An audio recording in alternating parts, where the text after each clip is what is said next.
Hello, Nerdfighters. It's gonna be Tuesday, tomorrow, when I actually upload this.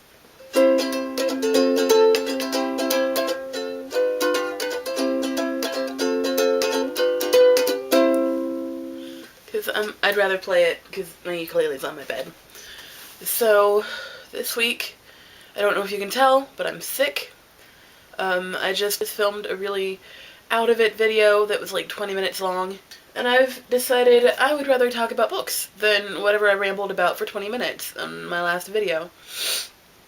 So, today I'm going to talk about how Jules Verne is better than H.G. Wells, because I do like steampunk, and those books are kind of important to it, because, you know, H.G. Wells wrote The Time Machine, which is all well and good, but it's still a crappy book. Really. I mean, it's just not that good. Obviously, I don't have any real basis for this argument, but I just prefer Jules Verne. So, a number of the differences between Jules Verne and H.G. Wells. 1. Jules Verne is French, H.G. Wells is English. 2. H.G. Wells was more of a pulp writer. Like, he just kind of cranked out some books. And Jules Verne, to me, seems more like he writes in a more sort of romantic style. Like, H.G. Wells is just kind of down to business, whereas Jules Verne is more I don't know, like, he writes characters more. Like, he writes situations and builds up the characters and builds up and builds up, and H.G. Wells is just like, okay, here's a town, here's the stuff going on, this is what happens. But I find that Jules Verne's writing style is a whole lot easier to actually deal with, but I suppose that's because it's not nearly as technical, because the style, especially for Around the World in 80 Days, like, the characters are very well done,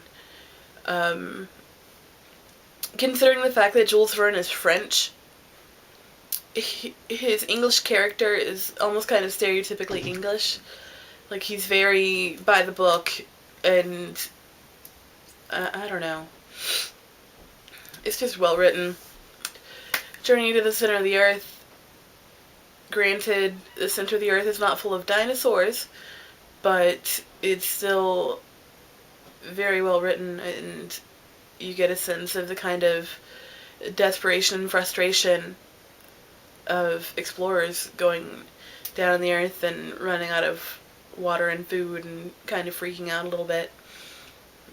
And whereas with H.G. Wells, you've got The Time Machine, which is kind of, I don't know, misogynistic almost.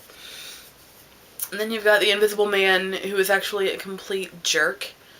And so, yeah, I prefer Jules Verne over H.G. Wells. And I feel like Jules Verne is a much classier writer. His books are just easier to read, as compared to, like, H.G. Wells. I'm just saying. I'm currently reading 20,000 Leagues Under the Sea, which is book number 6 in the 50-book challenge for me. So far I have read Outlander, Transformation, Dragonfly and Amber, and Anansi Boys, and The Bell Jar, which, to be honest, is probably the worst thing to read when you're kind of post-college depressed. Not the best thing ever. Alright, bye, Nerdfighters.